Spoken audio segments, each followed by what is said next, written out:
안녕하세요. 오늘도 어김없이 오전 7시 MTN 출발 성공 투자 출발합니다. 오늘은 박민영 앵커의 휴가로 인해서 한 주 동안 제가 당잠사보다 조금 일찍 여러분께 인사드리게 될 것 같습니다. 자, 오늘도 김수정 앵커와 함께 이렇게 신선한 조합으로 인사드리고 있으니까요. 이번 한 주 동안도 저희 MTN과 함께 하시면서 성공 전략 꼼꼼하게 짜가시면 좋겠습니다. 네, 이번 한 주도 저희의 조합 기대 많이 해주시고요. 지난주 같은 경우 뉴욕 증시에서는 8월에 이 고용 보고서 데이터를 좀 주목을 했습니다. 실업률이 늘어났고 신규 고용이 늘어나면서 연준의 금리 인상 이게 좀 동결이 될 것이다라는 분석들이 나오긴 했지만 클리블랜드 여는 총재가 아무래도 매파적인 발언을 하면서 지수는 혼조로 거래를 마쳤습니다. 그리고 이번 주 같은 경우 오늘 밤에 미국 뉴욕 증시는 휴장이기 때문에 이번 주는 좀 짧겠다라는 생각도 드네요. 오늘 관련해서 뉴욕 증시 내용부터 좀 자세하게 정리해 주시죠. 네, 국내 증시와 함께 글로벌 원샷까지 함께 보면서 금요일 미국 증시까지 함께 정리해 보겠습니다. 자, 금요일 우리 증시 반도체의 날이다라고 표현을 해도 과언이 아니었던 하루였던 것 같습니다. 자, 코스피, 코스닥 양시장의 분위기를 엇갈려게 했던 것은 결국에 반도체의 힘이 아니었나 싶은데요. 이렇게 피처링은 엔비디아라고 정리를 한번 해봤습니다. 코스피는 0.29% 상승으로 코스닥은 0.93% 하락으로 마무리를 했는데 코스피와 코스닥 양시장에서 주도군 섹터의 부진과 또 진일보가 이렇게 분위기를 엇갈리게 만드는 주요 요인이 됐습니다. 삼성전자는 다시 7만전자 위로 올라서면서 앞으로 삼성전자의 약진이 어디까지 가게 될까 또 기대를 하게 만드는 흐름을 나타냈는데요. 자, 삼성전자뿐만이 아니라 소부장, 특히 후공정 쪽 종목들도 힘을 내면서 마무리를 해줬습니다. 특히 유진테크라던가 HPSP, PSK 이런 종목들도 일제히 상승하면서 마무리를 해줬고요. 물론 반도체만 좀 잘 가는 분위기였기 때문에 코스피의 상승폭은 0.29%로 아주 크지는 않았습니다. 그래도 코스닥의 2차 전지 주도주군의 좀 부진에 비하면 삼성전자의 약진을 필두로 한 이 반도체 종목들의 상승폭은 상당히 좋았다라고 체크를 해볼 수가 있겠고요. 메타버스 관련주들도 강세였습니다. 삼성 디스플레이가 미국의 OLED 업체죠. 이매진을 인수한다라고 밝혔습니다. 이매진이 XR 기기 디스플레이를 개발하게 된다면 과연 삼성전자를 필두로 하고 삼성 디스플레이를 필두로 한 이 XR 기기 시장의 선점에 대한 기대감도 이런 부분들을 메타버스 관련주들을 끌어올리는 역할을 했습니다. 네옴시티 관련주들도 강세였는데 보도가 하나 나왔습니다. 사우디 국부펀드 총재죠. 알루마이안 총재가 이번 주에 방한한다라는 보도 내용이었는데 빈살만의 최측근이자 또 빈살만의 금고라고 알려진 인물입니다. 이번 주에 방한을 해서 삼성, 현대차, SK 주요 그룹 총수들을 만나본다라고 하니까요. 과연 네옴시티 관련해서 추가적인 이슈가 나오게 될지 한번 눈 크게 뜨고 지켜보시면 좋겠습니다.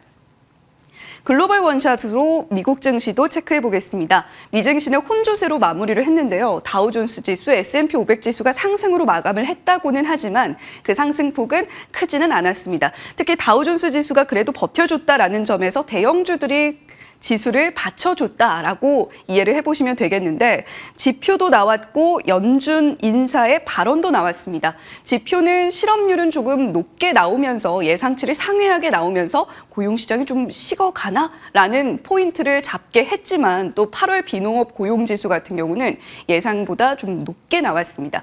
이에 따라서 좀 지표가 엇갈리는 모습을 보이는 와중에 메스터 총재가 다소 매파적인 원래 매파로 분류가 되는 인물이긴 합니다만 매파적인 발언을 내놓으면서 금리 앞으로 어떻게 되는 거지? 라는 궁금증이 좀 자리를 하면서 3대 지수 혼조세로 마무리를 했고요. 8월 비농업 고용 그리고 실업률은 잠시 후에 더 자세하게 짚어드리겠습니다. 국채금리 수익률은 소폭 뛰어오르는 모습을 보여줬는데 10년물, 2년물 수익률 모두 일제히 상승하는 모습을 보여줬고요. 델과 브로드컴의 표정의 엇갈림을 좀 보셔야 될 것 같습니다. 델은 PC 시장을 상징한다라고 한다면 브로드컴은 스마트폰 시장을 상징한다고 보시면 되겠는데요. 델은 앞으로의 실적도 전망치도 좀 좋을 것 같다라는 이야기를 내놓으면서 20%가 넘게 뛰어 올랐습니다. 반면에 브로드컴은 그 전일장에서 실적 발표를 장 마감 후에 내놓은 이후에 실적은 예상치에 부합을 했지만 그럼에도 불구하고 앞으로의 전망치가 좀 부진하게 나오면서 이제 스마트폰 시장은 조금 부진 국면에 접어든 것인가라는 의구심을 낳으면서 좀 표정이 엇갈리는 모습을 보여줬습니다. 지금 미국 시장은 배드 뉴스 이즈 굿 뉴스라고 표현이 되고 있는데요. 시장 분위기 자체는 아주 나쁘지는 않았습니다만 빅테크 종목들이 다소 혼조세를 보였고 앞서서 테슬라 이슈 체크를 해보셨습니다만 중국에서 고가 모델의 가격 인하 이야기가 나오면서 테슬라는 5% 넘게 빠지는 모습을 보여줬습니다. 일단은 지표에 주목하고 있는 시장 장세는 계속해서 이어지고 있는데요. 경제가 다소 둔화하고 있다라는 것이 분명 좋은 시그널은 아닐 텐데 오히려 이 부분이 굿뉴스로 작용을 하고 있다라는 부분에 체크 포인트 삼아 보셔야 되겠습니다.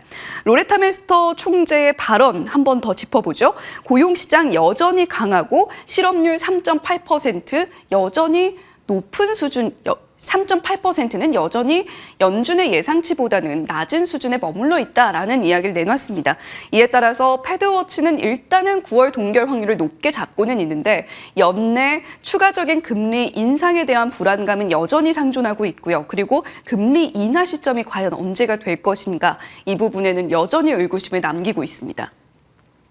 자, 고용지표 체크를 해보도록 하죠. 8월 비농업 신규 고용의 변화 추이입니다. 더불어서 8월의 실업률 변화 추이인데 실업률은 그래도 확연히 이번에 좀 높게 나왔다라는 것을 알 수가 있겠죠. 하지만 연준 메스터 총재는 이걸 여전히 낮게 보고 있는 거고요.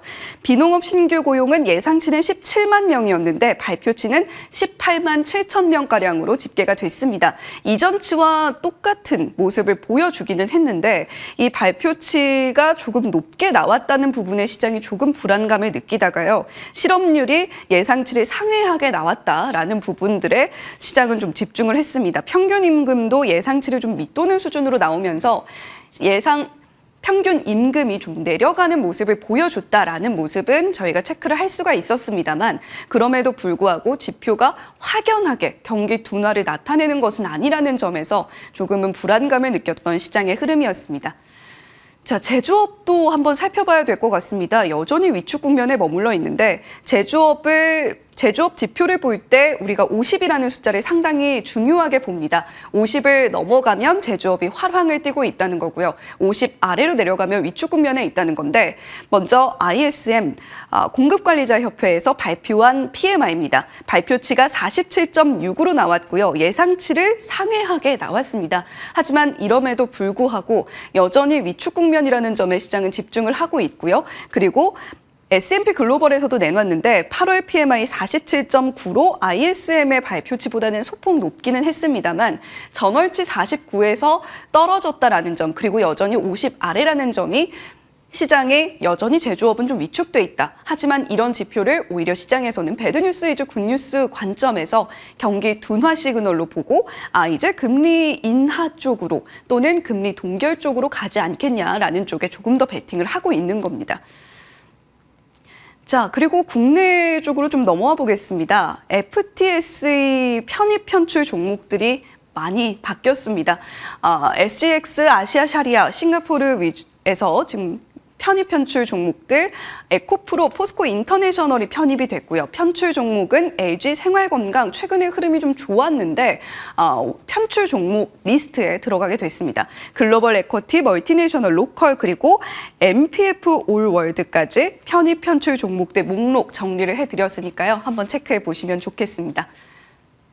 자, 이번 주 증시 일정 상당히 많은 부분들이 자리하고 있습니다. 국내 글로벌 종목 일정들 저희가 체크를 해드릴 예정인데요. 국내 코리아 블록체인 위크가 오늘부터 시작이 됩니다. 디지털 자산 블록체인 관련주들 튀어오를 수 있고요. 수출 활성화 추가 지원 방안이 기재부에서 나옵니다. 조선업 초격차 확보 총력 지원 차원에서 또 부총리가 한화오션을 방문한다고 하니까요. 이 일정도 한번 체크해 보시면 좋겠고요. 오늘 밤 앞서서 수정 앵커가 이야기해준 것처럼 미국 증시는 휴장을 합니다. 그리고 화요일 우리 일정도 한번 살펴볼까요? 윤 대통령이 인도네시아 그리고 인도 순방 일정에 나서고 아세안 정상회의도 개최가 됩니다.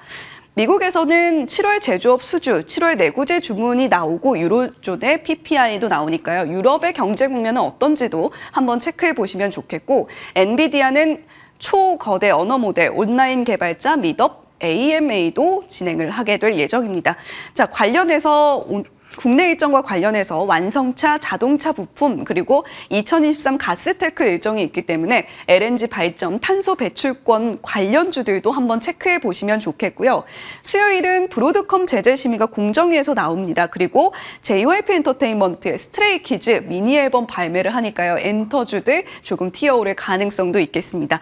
목요일 일정도 체크해 보죠. GPKO의 국제 심포지엄, 제약 관련 이슈입니다. 이와 관련해서 임상 예정 제약 바이오 관련주들 한번 지켜보시면 좋겠고요. 금요일은 GXG 2023 게임 관련 일정이 있고요. 오토살롱 위크 있기 때문에 자동차 부품주들도 한번 체크해 보시면 좋겠습니다. 글로벌 일정 중에서는 연준의 베이지북 발표를 한번 주목해 보시면 좋겠습니다. 지금까지 이번 주 증시 일정까지 정리를 해드렸습니다.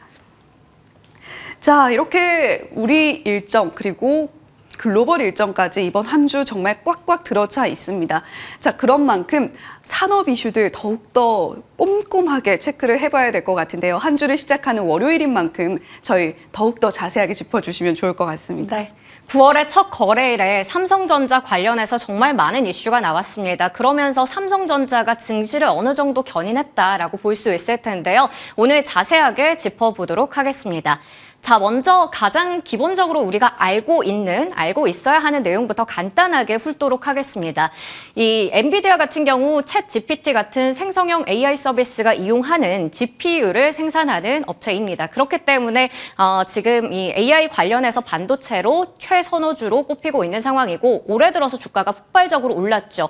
글로벌 GPU 시장의 80% 이상을 장악하고 있고, 여기서 이 HBM, 바로 GPU에 필수된 GPU에 탑재가 되는 고대역폭 메모리입니다. SK하이닉스에서 독점으로 엔비디아에 공급을 했기 때문에 SK하이닉스가 올해 주가가 60% 넘게 올랐습니다. 이거 같은 경우에는 정말 많은 양의 데이터를 한 번에 대량으로 처리할 수 있게 됩니다. 기존의 D램들을 수직적으로 연결하기 때문에 이 병렬 처리 방식의 GPU를 사용하고 있고요. 개발 순서 같은 경우에는 1세대부터 5세대까지 나와 있는데, 지금 HBM 자체를 선제적으로 공급한 게 SK하이닉스이기 때문에 SK하이닉스가 이 시장에서는 국내에서 가장 큰 수혜주다라고 볼 수가 있겠죠. 여기에 대해서 이제 삼성전자에서도 엔비디아 측에 4분기부터 공급할 수 있다라는 이슈가 나왔기 때문에 잠시 후에 체크해 보도록 하겠습니다. 9월의 첫 거래일, 말 그대로 IT와 반도체의 압승이었습니다. 시소게임에서 2차 전지를 눌렀다라고 볼 수가 있겠죠. 외국인들이 돌아오면서 7만 전자를 복귀했습니다. 탈환한 건데, 외국인이 하루 동안 5,500억 원 이상, 그리고 기관도 1,400억 원어치를 삼성전자를 담았고요. 그동안 지속적으로 매도를 했던 개인들 지금 6,900억 원의 차익 실현을 나타내기도 했습니다. 올해 일간으로 봤을 때 최고 상승률 6% 정도 올랐었고요. 하반기에 반도체 업황 개선에 대한 기대감도 있고, 수출입 동향 같은 경우에도 긍정적으로 나왔기 때문에 이날은 반도체, IT 대표주뿐만 아니라 소부장 업체까지 폭등하는 모습을 보여줬습니다. 이외에도 2차 전지나 조선, 전력기기 같은 경우에는 급락하는 모습이 나왔습니다. 오전에는 삼성전자의 주가를 DDR5 이슈가 좀 이끌었고요. 오후에는 HBM 뉴스가 나오면서 상승폭을 키워갔습니다. 삼성전자 우선주가 5에서 6% 올랐고, 하나마이크론이 상한가로 직행했고요. 나머지 관련주도 이렇게 많이 올랐다라는 부분 확인할 수가 있겠죠. 하이투자증권에서는 한국의 대표 반도체 소부장 기업들 16개의 시가총액 합은 이 삼성전자와 SK하이닉스의 시총합과 매우 밀접하게 동행 관계에 있기 때문에 이들이 잘 간다면 업황 회복이나 소부장 업체의 실적 개선으로 이어질 수 있다라는 이야기를 하고 있고요. 그 모습들을 지난주 금요일에 확인할 수가 있었습니다. 자, 이제 이슈 하나씩 체크해 볼 텐데 삼성전자가 업계 최초로 12나노급의 32GB DDR5 D램을 개발했다라고 합니다. 현존하는 D램 중에서 최대 용량이라고 하고요. D램의 칩 용량이 무려 50만 배로 확대가 됐습니다. 기존 D램 대비해서 2배 용량이고 전력의 소비는 10% 정도 줄였다고 하고요. 그리고 여기서 이 실리콘 관통 전극 TSV 공정 없이 제작이 가능하다라는 건데 TSV 공정이라는 것은 HBM을 제작하는데 핵심 공정입니다. 그런데 최근에는 HBM의 수요가 워낙에 높다 보니까 여기서도 이제 공급에 문제들이 좀 나타나고 있거든요. 그런데 TSV의 공정 자체가 없어진다면 한정되어 있는 TSV의 생산 능력 안에서도 HBM의 캐파가 더 올라가는 그러한 장점이 생깁니다. 그래서 HBM의 수요가 늘어나는 상황에서도 대응이 가능하다라는 것을 장점으로 볼 수 있겠습니다. 그리고 앞서 얘기 드렸던 부분이죠. 삼성전자도 드디어 엔비디아 등에 올라탈 수 있게 됐습니다. 4분기부터 HBM3를 엔비디아에 공급한다라는 이야기가 나온 건데요. 그러면서 종가 기준으로 약 한 달 만에 주가는 7만 원을 넘어섰습니다. 시티글로벌 마켓증권의 보고서에 따르면 삼성전자가 이미 좀 샘플을 엔비디아 측에 보내서 현재 진행 중에 있는 이 검증을 3분기 말에는 완료할 가능성이 높아지고 있고요. 내년에 엔비디아 쪽에 HBM3 30%를 공급할 것으로 보이고 그 이후에 이제 다음 세대도 공급할 수 있다라는 기대감이 나타나고 있습니다. 그리고 KB증권에서는 삼성전자 같은 경우 HBM의 턴키 공급 방식을 가지고 있기 때문에 향후에는 신규 고객사를 확대하는 부분들 우리가 주목해보자라는 얘기를 하고 있고요. 지금 삼성전자의 HBM3 신규 고객사는 올해 4가지에서 이제 5곳 정도인데 내년에는 8곳에서 10곳 정도로 늘어날 것으로 기대가 되고 있습니다. 이미 2분기 실적 발표를 했을 때 삼성전자 측에서는 좀 자신감을 드러냈었죠. 올해는 10억 기가바이트 중반을 넘어서는 고객 수요를 확보했고 하반기 이후에도 추가적인 수주에 대비하고 있는 상황이다 말을 했었고요. 내년에는 HBM의 생산 능력이 올해 대비해서 최소 2배 이상이 될 것이다 라고 밝히기도 했습니다. 그러다 보니까 이제는 더 이상 독점이 아닙니다. 이 HBM 시장에서도 삼성전자와 양분을 하게 되면서 SK하이닉스 주가는 1.5%가량 하락했습니다. 물론 지금 여전히 월가에서는 월스트리트 저널에서도 상대적으로 잘 알려지지 않은 SK하이닉스지만 세계에서 가장 핫한 반도체 중에 하나의 분야를 지배하고 있다 이렇게 평가를 하고 있습니다. 하지만 이 SK하이닉스가 이제 독점이 아니다라는 부분에서 주가가 밀리긴 했는데요. 그렇다고 가만히 있을 SK하이닉스가 아닙니다. 이미 HBM3 시장에서 먼저 나섰기 때문에 여기서 이제 한 발 더 나가는 건데요. 최근에 초당 최대 1.15TB 이상의 데이터를 처리할 수 있는 이 HBM3의 확장 버전을 개발하는 데 성공을 했습니다. 이제 또 엔비디아 쪽에 샘플을 보냈기 때문에 내년 상반기부터는 양산을 시작할 것으로 예상이 되고 있습니다. 네, 거기다가 이 삼성전자는 유럽에서 이 스마트폰이 잘 팔렸다라는 호재까지 더해지기도 했는데요. 지금 갤럭시 Z 플립 5와 폴드 5가 유럽에서 초기 판매 신기록을 달성했다는 소식이 전해졌습니다. 연간으로 봤을 때 유럽 판매량이 폴더블 스마트폰이 그 앞에 갤럭시 노트 시리즈를 능가한 것으로 나타난 건데요. 그러면서 업계에서는 이 연간으로 봤을 때 이 폴드 관련주들이 1,000만 대 판매에 청신호가 들어왔다라는 얘기를 내놓고 있습니다. 유럽 시장에서는 Z 플립 5가 한 7 정도의 판매 비중을 차지하고 있고요. Z 폴드 5가 3 정도의 판매 비중을 차지합니다. 플립 5라고 하면 우리가 잘 알고 있듯이 조개 껍데기 모양으로 열고 닫을 수 있는 핸드폰이 되겠고요.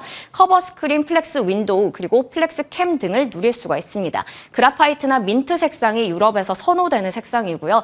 폴드 5 같은 경우에도 태스크바라던가 가볍고 얇은 디자인, 그리고 팬텀 블랙, 또 아이스 블루 같은 색상들이 인기가 많은 상황입니다. 이러한 소식이 전해지면서 갤럭시 부품주들, 스마트폰 관련주들도 함께 올라가는 모습이 확인이 됐습니다. UTI부터 덕산 네오룩스, 대덕전자까지 체크해 볼 수가 있었고요. 삼성전자 측에서도 자신감을 드러내고 있습니다. 지금 아무래도 폴더블 스마트폰 신작 판매가 순조롭게 출발했기 때문에 세계 시장에서 폴더블의 대중화가 더 잘 될 것이다라는 이야기를 내놓고 있었습니다. 네, 이렇게 다시 한번 7만 전자를 우리가 보게 되면서 개인분들께서는 많은 고민이 될 것 같습니다. 7개월 연속으로 내리 팔았었는데 다시 한번 이게 매수를 해도 되는 타이밍인가? 라는 기대감을 가지고 있는 거죠. 8월 한 달 동안 삼성전자를 1조가량 순매수했습니다. 연초부터 7월까지 거의 10조 원 넘게 삼성전자를 내다 팔았고 7월에도 마찬가지로 팔았어요. 하지만 8월 들어서 1조 가까이 사들이는 모습이 보이죠. 반면에 외국인은 연초부터 꾸준히 삼성전자를 사들여서 무려 13조 원가량의 순매수세를 나타내기도 했습니다. 증권가에서도 긍정적인 얘기를 하고 있는데요. 3분기에는 영업이익이 3조 원을 넘어설 것으로 턴어라운드가 기대된다라는 얘기를 하고요. 증권사 22곳에 삼성전자 목표 주가의 평균을 봤을 때도 9만 원을 넘어서는 것을 확인할 수 있습니다. SK증권에서는 10만 원의 목표 주가를 제시하고 있는 상황입니다. 그렇기 때문에 하반기에 삼성전자의 목표 주가 우리가 체크해 볼 수 있을 것 같고 여기서도 이제 매력적인 반도체 소부장주 어떤 것을 담아보면 좋을지 잠시 후에 여쭤보도록 하겠습니다. 자, 그리고 이제 개별 종목들, 섹터들 한번 다뤄보려고 하는데요. 삼성이나 한화, 두산도 로봇에 빠져 있는 상황입니다. 로봇주들 계속해서 시장에서 다시 한번 부각을 받고 있는 상황이고요. 저희가 계속해서 좀 얘기를 드렸던 부분이에요. 삼성, 한화, 두산 이렇게 일정들이 남아 있습니다. 그러다 보니까 8월 들어서 로봇주의 분위기가 상당히 좋았습니다. 스맥도 60% 이상 올랐고요. T-로보틱스, 레인보우 로보틱스, 그리고 유로메카까지 30% 이상의 수익률을 나타냈습니다. 그리고 지금 보시는 것처럼 삼성자산운용에서 운용하고 있는 로봇 액티브라는 ETF도 8% 정도의 수익률을 기록하고 있습니다. 레인보우 로보틱스 같은 경우에는 삼성에서 지분을 투자했다라는 소식이 좀 부각되고 나서 계속해서 주가가 급성장했죠. 연초에 3만 원대였던 주가가 어느덧 16만 원대 위에 올라가 있습니다. 8월 마지막 거래일에도 상한가를 기록했었는데 지난주 금요일에도 한 번 더 7% 이상 올라가면서 52주 신고가 장중에 기록을 했고요. 지금 보시는 것처럼 삼성 쪽의 계열사와 함께 단체급식의 로봇 자동화 솔루션을 도입하는 업무 협약을 맺었다라는 이슈까지 더해지기도 했습니다. 그래서 사실 너무 많이 오르다 보니까 증권가에서도 선뜻 목표 주가를 제시하지는 못하고 있습니다. 최근에 정말 이 레인보우 로보틱스뿐만 아니라 로봇주에 대해서 나온 리포트를 찾기가 좀 어려웠는데요. 지금 레인보우 로보틱스 같은 경우 PER이 400배를 넘어서 고평가에 대한 우려까지 나오고 있거든요. 이 로봇주에 대해서는 투자 전략 어떻게 세우면 좋을지 이야기 나눠보겠습니다. 그리고 앞서 이제 해은앵커도 정해주셨는데요. 이 사우디의 큰 손이 온다라고 합니다. 사우디아라비아 국부펀드 총재가 방한할 예정인데요. 빈살만 왕세자의 최측근이자 금고지기 역할을 하고 사우디 아람코의 회장입니다. 굉장히 여러 가지 수식어를 가지고 있는데 네옴시티 프로젝트 관련해서 추가 수주에 대한 기대감도 있고요. 국내의 주요 대기업과 회동까지 있을 예정이라서 여기서 또 많은 모멘텀들이 발생할 것 같습니다. 이에 따라서 네옴시티 재건주들 한 번 더 올라갔습니다. 히림이 상한가 기록했고요. 한미글로벌 같은 경우 올해 상반기에 네옴시티 관련해서 역대 최대 매출을 찍었었는데 20% 이상의 상승률을 나타내기도 했습니다. 거기다가 원희룡 장관 등 이 우크라이나 재건협력 대표단이 이달 중순에 우크라를 또 간다라는 소식도 전해지면서 시간 외에서도 관련주들 한 번 더 상승이 나왔습니다. 또 개별적인 종목 이슈인데요. HD 현대건설기계 같은 경우 사우디 네옴시티 건설 현장에 투입이 될 예정이다라는 소식이 전해졌어요. 이렇게 추가적으로 건설 장비 73대를 계약했다라는 뉴스까지 나왔기 때문에 네옴시티 재건주까지 전략도 세워보도록 하겠습니다. 네, 확실히 지금 반도체가 강하긴 강한가 봅니다. 삼성전자가 대장주로서의 품격 또 위력을 함께 보여주고 있는 시장이 아닌가 싶은데 이뿐만이 아니라 여러 가지 네옴시티 이슈까지 꼼꼼하게 챙겨봤습니다. 잠시 후에 저희 계속해서 이어지는 코너를 통해서 관련해서 어떤 전략, 어떤 대응 짜가면 좋을지까지 체크해 보도록 하겠습니다. 바로 만나보시죠.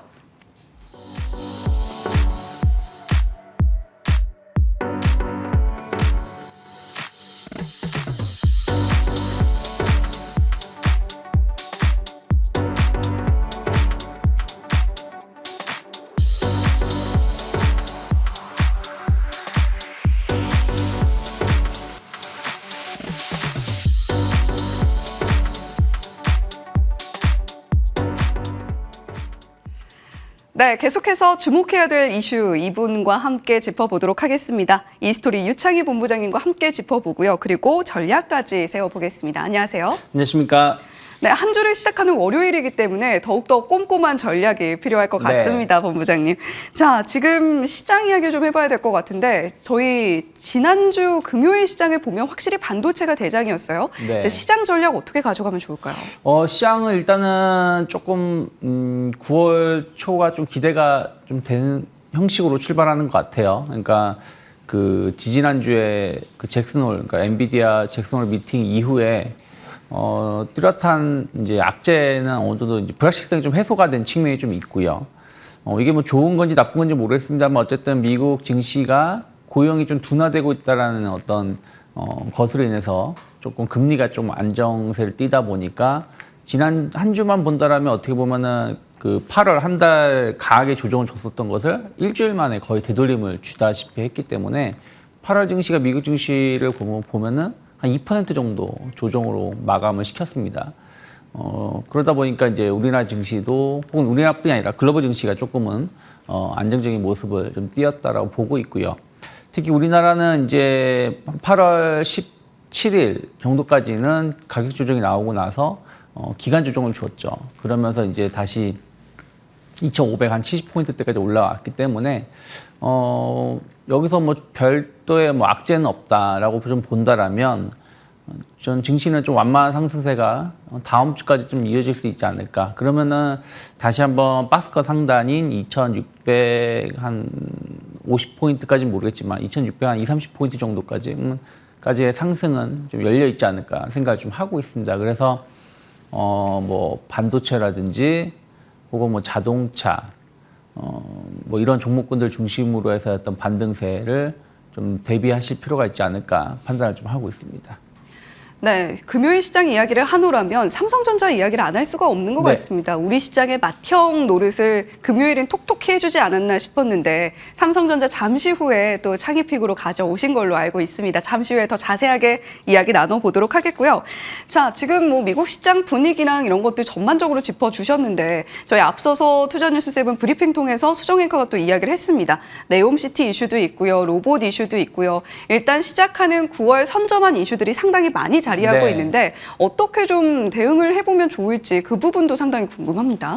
일단은 뭐 그 인프라 투자 관련돼서는 계속해서 이슈가 될 수 있는 모멘텀들이 좀 지난주에 좀 발생하지 않나 생각을 좀 하고 있어요.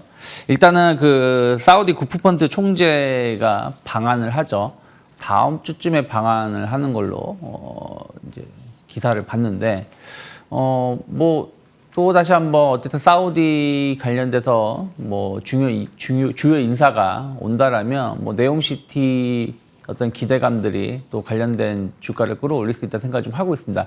이게 뭐 1년째 이어지고 오는 거라서 또 그러니까 연초 이후에는 별 다른 뭐 이슈가 없었기 때문에 뭐 많은 사람들이 조금은 관심은 좀 없어지긴 했습니다만은 어쨌든 좀 굵직한 인사가 온다라는 거 그리고 뭔가 어떤 MOU라든지 연초에 좀 MOU를 많이 맺었던 부분이 좀 있기 때문에 이러한 것들이 좀 현실화될 수 있는지 여부를 좀 파악할 수 있는 상당히 중요한 어떤 그 시점이 아닌가 판단을 좀 하고 있습니다. 왜냐하면 작년에는 어떤 기대감이었던 것이고 1년이 지난 상황에서 이게 얼마나 현실화되는 것인지 작년에도 우리가 이제 봤었던 게 뭐냐면 이게 과연 현실화될 수 있는 사업이냐 프로젝트냐 하는 것이었기 때문에 그것을 조금 더 실증적으로 체감해 볼 수 있는 이벤트가 될 수 있다 생각을 좀 하고 있고요.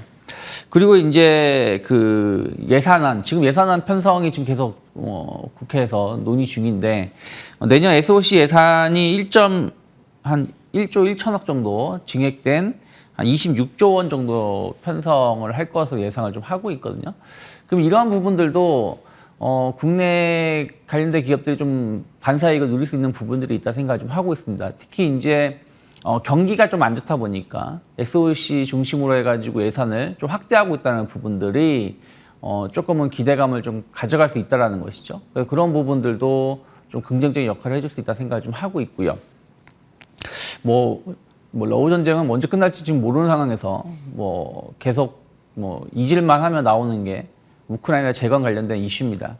뭐 당장 뭐 재건이 이루어지는 건 아니겠지만 어쨌든 전쟁이 조금씩 좀 소강 국면을 갈 수 있다는 부분들 그리고 언젠가는 재건을 한다라는 부분들 이런 것에 대한 어떤 기대감들은 또 관련돼서 좀 이슈가 될 수 있다 생각을 좀 하고 있어요.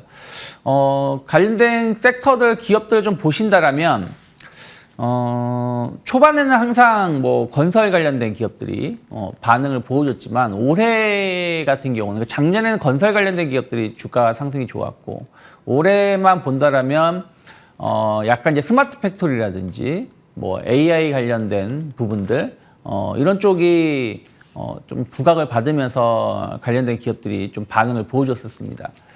뭐 건설 기업들이 지난 금요일에는 강하게 상승을 좀 하긴 했었습니다만은 그 흐름들이 연속되기보다는 뭐 제한적이라 좀 보고 있고, 말씀드린 대로 AI라든지 스마트 팩토리 이런 쪽으로 약간 변화가 나온다라면 관련된 기업들에 대해서 좀 관심도는 조금 더 가져갈 수 있지 않을까 좀 판단을 좀 하고 있습니다. 그래서 본다라면 뭐 건설 쪽을 본다라면 이제 중장비 쪽으로, 최근에 건설 중장비가 중국 경기 침체 우려감들 때문에 지난 8월달, 7월 중순부터 8월달까지 조정이 꽤 나왔습니다. 하지만 실적이라든지 이런 부분들, 또 뭐 광산 개발이라든지 뭐 투자 이런 것은 계속 확대가 되고 있기 때문에 뭐 HD 현대건설기기 같은 경우는 한 번 정도는 좀 매수해 볼 수 있는 위치가 아닐까 판단을 좀 하고 있고요. 뭐 로봇 쪽으로 보신다라면 레인보우 로보틱스가 좀 부담스럽다라면 유로메카도 충분히 레인보우 로보틱스랑 비슷한 사업을 많이 영위하고 있기 때문에, 또 주요 기업들, 대기업들하고 어떤 협업 관계가 좀 잘 이루어지고 있다는 부분들 본다라면 유로메카도 좀 좋은 흐름 좀 기대해 볼 수 있다 생각을 좀 하고 있고요. 상당히 작은 기업입니다만은 KRM 같은 경우도 지금 이제 보안 쪽이라든지 이런 쪽으로 해서 로봇 시장을 진출하고 있는 부분들이 좀 있기 때문에 이러한 부분들이 다시 한번 주목받을 수도 있는 이슈가 될 수 있지 않을까. 왜냐하면 특히 이제 러우 전쟁이 끝나서 재건이 이루어지게 된다면 뭐 불발된 뭐 폭탄이라든지 뭐 지뢰라든지 이런 부분들에 대해서도 뭐 조금은 계속 먼저 제거를 하면서 재건이 되어야 되기 때문에 그런 부분들이 뭐 정찰용 로봇이라든지 보안용 로봇 이런 부분들에 대한 어떤 기대감들도 가져갈 수 있지 않을까 판단하고 있습니다. 네, 인프라 쪽 그리고 로봇까지 이슈 체크와 함께 종목들도 언급을 해주셨는데, 또 창의픽으로 이전에 가지고 오셨던 종목들도 AS 받아보면 좋을 것 같아요. 일진전기 그리고 현대오토에버 어떻게 좀 지금 상황에서 대응해보면 좋을까요? 일단은 전선 전력 관련된 송배전 관련된 기업들이 좀 지난주 금요일에 좀 조정이 많이 나왔어요. 약간 차익선 매물이 좀 나오고 있다 생각을 좀 하고 있습니다. 그래서 일진전기는 뭐 약간의 좀 비중을 좀 줄여 나가는 게 좋지 않을까 판단하고 있고요. 현대오토에버 같은 경우는 그 자율주행 이슈는 전 계속해서 좀 더 9월 달에 나올 수 있다라고 보고 있습니다. 그래서 이번에 좀 신고가를 주면서 상당히 지난 수요일하고 금요일하고 좀 많이 오르긴 했습니다만은 약간 저는 길게 본다라면 추가적인 상승 여전히 좀 남아있지 않을까 판단하고 있습니다. 네, 사실 이미 창의픽으로 공개를 해주신 이후에 30%대 수익률을 기록하고 있는 두 개 종목인데, 그럼에도 불구하고 아직 현대오토에버 같은 경우는 상승 여력 조금 더 남아 있는 것으로 본다라고 이야기를 해주셨습니다. 자, 그렇다면 오늘의 창의픽 앞서서 이미 예고를 좀 해드렸습니다. 삼성전자 이야기 좀 해볼 거다라고 말씀을 드렸는데, 자, 이 삼성전자를 갖고 계신 분들도 정말 많고 그동안 너무 힘들었던 분들도 많으실 것 네. 같아요. 어떻게 좀 삼성전자 가져가 보면 좋을까요? 어떻게 보면 이제 삼성전자가 주가하고 연동성이 가장 높은 기업일 수밖에 없죠. 네. 어쨌든 시가총액이 제일 큰 기업이기도 하고 외국인들의 비중이 가장 높은 기업 중에 하나이기 때문에 아무래도 주가 지수가 약하게 된다라면 삼성전자도 좀 조정을 받는 것이고, 주가 지수가 좀 안정세를 띈다라면 삼성전자가 또 먼저 치고 나갈 수 있다 생각을 좀 하고 있습니다. 그동안 보면은 삼성전자는 7만 한 4, 5천 원 정도 고점을 경신하고 나서 한 달 반, 2달 정도 이렇게 좀 흘러내리는 모습이었고, 반대로 하이닉스 같은 경우는 12만 원, 11만 원대를 중심으로 해서 옆으로 횡보세를 보여주고 있었죠. 그러다 보니까 많은 사람들이 삼성전자보다는 좀 하이닉스 쪽에 조금 더 관심을 좀 많이 가져갔었습니다. 그럴 수밖에 없었던 것이 지금 HBM이라든지 이런 부분들이 하이닉스가 거의 독점을 하고 있는 거거든요. 그러니까 삼성전자도 HBM을 공급을 하고 있지만 한 세대, 한 두 세대 정도 뒤진 제품을 공급하는 것이고, 현재 필요한 HBM은 하이닉스가 거의 독점적으로 공급하고 있다고 보시면 될 것 같아요. 그러다 보니까 그동안 이제 보면은 하이닉스 향 기업들이 주가도 상당히 좋았습니다. 그러니까 반도체 관련된 거는 하이닉스 향 기업 그리고 엔비디아 향 기업들이 주가 상승이 좋았었습니다. 하지만 이제 삼성전자도 조금 이제 반전을 꾀하고 있다는 것이죠. 어찌되었든 지금 생성형 인공지능으로 인해서 HBM 인기가 상당히 뭐 이게 일시적으로 끝나는 게 아니라 최소 한 2년 정도는 이어질 거라고 좀 전망을 하고 있는 거고 그러다 보니까 삼성전자도 HBM 관련해 가지고 투자를 해서 하반기에 제품을 좀 공급한다는 거 아니겠습니까? 그래서 4분기부터 엔비디아 쪽으로 해서 HBM3를 공급을 할 예정인 것이고 또 삼성전자가 최근에 보면은 한 두어 달 그 삼성전자의 행보를 보신다라면 현대차하고의 CPU 공급, 차량용 CPU 공급을 2025년부터 공급을 하기로 협업을 해줬고 또 테슬라하고도 차세대 관련돼서의 어떤 CPU를 공급을 하기로 했죠. 그런 부분들이 이미 준비를 좀 해오고 있었던 것이고 차량용 관련돼서 최근 자율주행 이슈가 나오면서 삼성전자라든지 또 관련된 기업들이 좀 더 주목을 받을 수 있는 모멘텀이 있었고 그러면서 이제 HBM이라든지 이번에 DDR5 신제품을 또 출시를 했죠. 그래서 이것이 이제 4분기부터 양산에 들어간다라면 상당히 그동안 삼성향, 그러니까 SK향 기업들이 주목을 받았었던 것이 이제는 삼성향 기업들이 조금 주목을 받을 수 있는 시점이 아닌가 판단을 좀 하고 있습니다. 지난주에도 그쪽 기업들이 상당히 좋은 주가 흐름을 좀 상승을 좀 보여줬었기 때문에 저는 이게 단발로 끝날 가능성은 없다라고 좀 보고 있어요. 왜냐하면 그들 기업들이 뭐 저기 바닥에서 어떤 이벤트가 있어서 올라온 게 아니라 어느 정도 좀 상단에서 박스권 상단에서 뭔가 모멘텀을 좀 기다리고 있었던 상황에서 삼성 쪽에서 좋은 이슈가 나왔던 것이고 이런 후발적인 이슈들은 또 계속 나올 수 있다라고 본다라면 충분히 지금은 조금은 접근해 볼 수 있는 위치가 아닐까 판단을 좀 하고 있습니다.